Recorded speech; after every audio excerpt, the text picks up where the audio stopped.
再嚟關注南加州本地美食資訊。Harrah's Resort 度假酒店斥資千萬打造全新墨西哥風味餐廳 Tierra Ima， 餐廳設有特色酒吧，供應多款高端龍舌蘭酒，為市民同遊客帶嚟全新用餐選擇。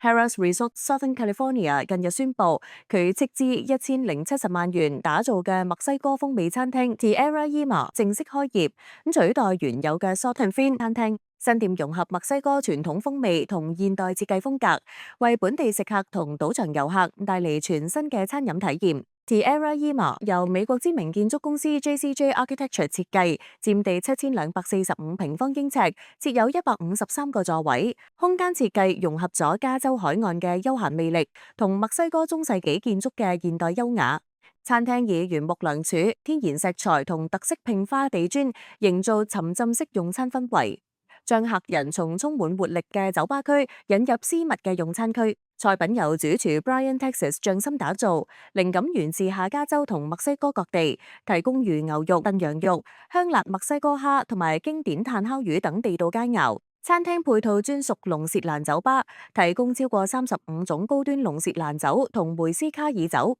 同時設置可容納14人嘅私密包廂。Tierra Ima 每周7日營業，工作日僅供應午餐同晚餐，週末就供應早餐、午餐同晚餐。Harrah's Resort 度假酒店高級副總裁兼總經理 Jill Barrett 表示，美食始終係度假村嘅核心特色之一，希望 Tierra Ima 唔單止成為慶祝賓客重要時刻嘅理想場所，亦都能夠令到遊客喺賭場娛樂之餘，享受高品質餐食同特色調酒服務。天下衛視記者編輯報道。